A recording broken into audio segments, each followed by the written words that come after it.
me to recognise this as a cylinder musical box. If we have a look at the case first, nicely figured in burr-walnut with a half veneer, and rather nice little banding around the edge.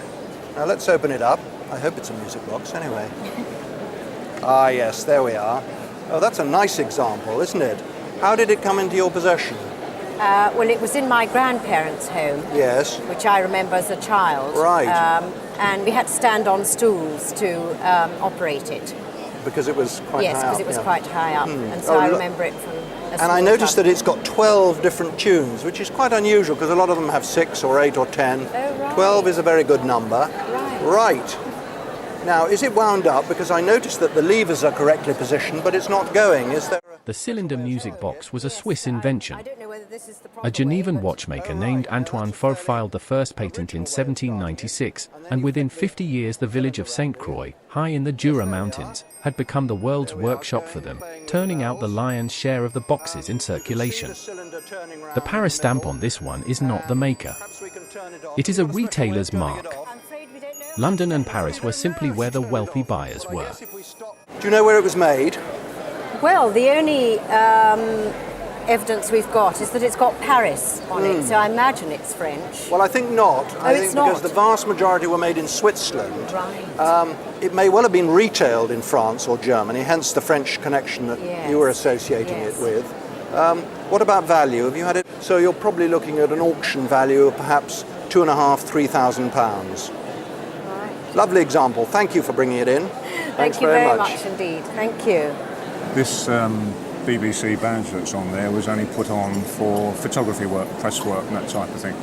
Wasn't on there apparently for everyday use. It's a ribbon microphone. It was developed by the Marconi company and in conjunction with the BBC. Marvellous. How long have you had him for? I've had him for about 20 years. Has he always behaved quite well? No, well, it wasn't in very good condition when I first had it, and it's been repaired and a bit refurbished. And then the last time I used it, I wound it up and broke the spring. So there he we goes. had to have the new spring put in locally, which was very good. Oh, well, that seems to have done it very beautifully, Yes. I must say. I mean, The miniature singing bird mechanism was perfected by the Genevan watchmaker Pierre Jaquet-Droz in the 1780s. His descendants and rivals, the Maillardet brothers, the Brugger family, the Rockhats, turned the form into a luxury export. Many travelled east through the East India Company's depot at Macau, which is why the enamel palette is so insistently bright. It was tuned to taste outside Europe. The Bayer Museum in Zurich houses one of the major surviving collections. saw that for the first time. I was amazed. I just couldn't believe it, Couldn't really. believe it was true. Especially when all the wires come up through that tiny little pedestal Fantastic, to operate isn't it? all the beak and all the wings and everything moving. It's absolutely incredible in my view. And they tell me the bellows in there, of which there are numerous bellows, are made of mouse skin. Well, it could be mouse skin, a very odd one. Certainly chicken skin is the cliche for it. Yeah. They are miracles, really. It's miracles, tiny miracles to keep at home in a strange way. You've got to envisage a society where there's no television, no motor cars. How wonderful. And no cinema. And so entertainment had to be found in very small, intimate ways. Yes. And nothing was more amazing. The bellows look like chicken skin, but the genuine trade material has always been gold beater's skin, the outer membrane of a cow's small intestine, beaten thin enough to read print through. Swiss restorers still use it. Without that one specific membrane, there is no birdsong at all. Ordinary leather is too stiff, paper splits within a year. You know, the local chap valued it at about £4,000 a couple of years ago, but that's about all, really. Yes. I think £4,000 is quite enough. I mean, it's a right value. I would go along with that. Sometimes they can be very much more valuable when they're gold, and sometimes they're gem set. And if they're made for the Pasha of Egypt, they might be bigger and much more exciting. This is a very, very good example of a Swiss singing bird box. This video is brought to you by Velqo, the antique identifier app. Snap a photo of any item and Velqo gives you an instant identification and a value estimate from its database of millions of antiques and collectibles. Available free on the App Store and Google Play. Now back to the appraisals. About 7 years ago, I went to an antiques fair with the intention of purchasing a grandfather clock. and I didn't purchase such a clock. I bought this instead. Well, I think it's gorgeous, and I have to say that this sort of table clock is really very special. I won't say that it's unique, but it is a very, very unusual piece, and the majority of people watching will never have seen another one. The floating turtle trick is older than the clock by 2 centuries. A 17th-century Jesuit polymath named Athanasius Kircher described an iron tortoise pulled across a bowl of water by a hidden magnet in his treatise on magnetism, dressed up as a parlour amusement. French clockmakers in the late 19th century revived the conjuring trick as a working timepiece. Survivals are scarce, perhaps a couple of dozen functioning examples are catalogued worldwide. And okay, he's got quite a big head on him, but you could still tell the time pretty accurately, couldn't you? Yes, you can. Okay, let's take that off. Pop it over there. And as I mentioned, a hexagonal gilt brass case, and at each corner here, a rather nice cast lion, very much in an earlier style. Now, what sort of date did you think this to be? Approximately 100 to 150 years old. So the chap who sold it to you said it was round about the 1860s then? Exactly. Okay, open this pretty little door here. And revealed under there is a small drum movement with a lever escapement signed by Planchon of Paris. And then over there, the slight giveaway is the stamp. The Made in France stamp dates the piece more tightly than the appraiser lets on. The country of origin law that forced it passed in 1906, and most workshops complied only until the First World War scrambled the trade. That places this clock almost certainly between 1906 and 1925. Working examples from that 20-year window are unusual. Most lost their magnetized turtles within a generation, leaving the rest of the case orphaned.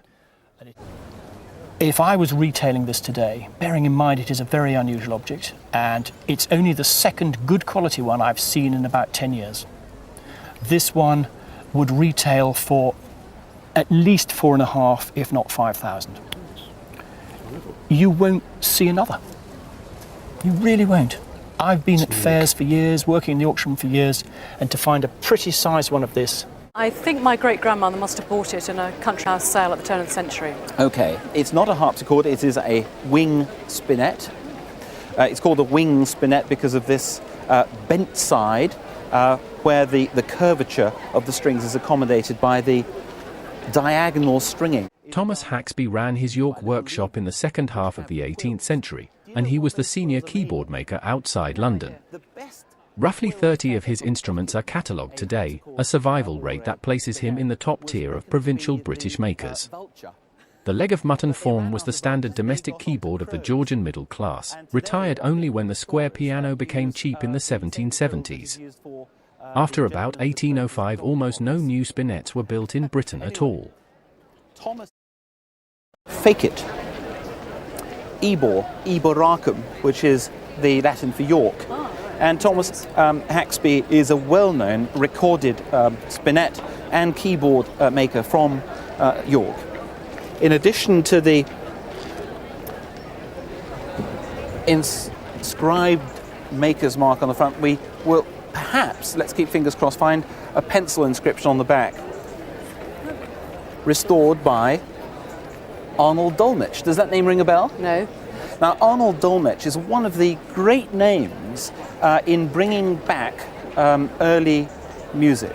Music of the 17th and 18th century, and he and his family, who were great viol players, were also interested with all the other instruments that make up what we call Renaissance music and early music. So at some stage, 1905, this instrument went to Arnold Dolmetsch. That in itself is a wonderfully exciting thing. You didn't know it was there? No idea. Arnold Dolmetsch signed his name on the back of this case in 1905, almost the exact moment he was founding the modern early music movement. His workshop at Hazelmere in Surrey, still trading today, has rebuilt every type of pre-piano keyboard for over a century. Without his hand, the instrument would almost certainly have ended its life as firewood. The quill mechanism on a spinet of this age is fragile and rarely survives without periodic restoration. A Dolmetsch endorsement is what keeps the valuation in 5 figures. In the 18th century, it was known as a leg of mutton spinet, for obvious reasons. I rather like the leg of mutton. How much is a leg of mutton spinet worth? Any idea? Not really. I think you could probably get between 12 and 18,000 pounds for it if you were to sell it on the open market. So I would insure it for considerably more than that. I would, to go up and buy a Haxby, you might well have to pay a good premium on top of that. So I would suggest you insure it for maybe 25, 28,000 pounds, something of that order. What a wonderful, wonderful object. And it's a gold box, isn't it? Yeah. But the gold box is secondary to its real function. But let's look at the box bit first, because that's really the key, literally the key, to what we're going to see next. Because inside we see a key. But it is a box, and inside we can see the name of the supplier. And he's J.M. Badollet and Sons of Geneva. And that's sometimes a clue to people who know about these things, that this is going to be an automaton. Jean-Marc Badollet established his Geneva atelier in 1775, and the firm carried his name into the early 20th century. The enamel here is grand feu, vitreous powder fused onto gold at over 800 degrees, a technique that allows no second chance. One stray bubble and the whole gold blank is scrapped. These boxes traveled east as diplomatic gifts and exotic curiosities, and the Palace Museum in Beijing now holds several confiscated by Anglo-French troops when they sacked the Summer Palace in 1860. And have you enjoyed playing with it? I've only actually seen it work 4 times now, because I'm too scared to actually wind it up. And I wound it up earlier, and I think and pray and hope that it's going to work for all of us. It's rather exciting moment. Shall we give it a go? Yeah, definitely. Absolutely. Here we go. Oh, look at...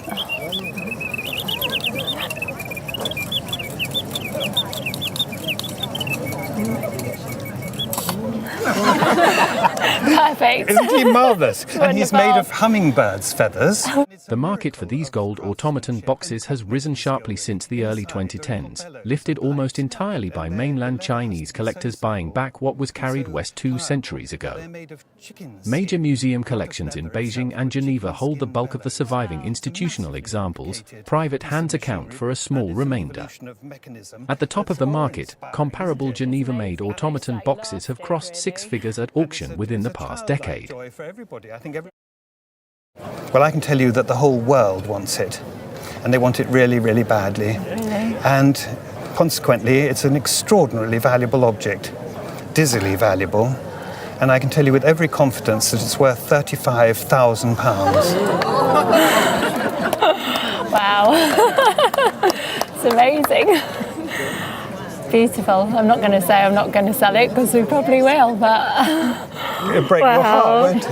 Well, I'm too scared to own it, really. You owned it for a long time, haven't you? Yeah. How long? Well, my aunt died, 9 years ago, and she had it since 1966. She left it to my mother, so it goes down to me. It's mine now. And it is beautiful. I don't know what to do with it now, but wow. Shall we make him do it again? Yes, please. And then you must try and tell me what it really feels like when you hear the birds singing. Okay. Here we go. It's magical to see it. It really is, you know. I'm going to cry now. Thanks so much for watching. If you enjoyed this one, hit the like button and subscribe so you don't miss the next. And there are plenty more incredible appraisals waiting for you on the channel. Go check them out.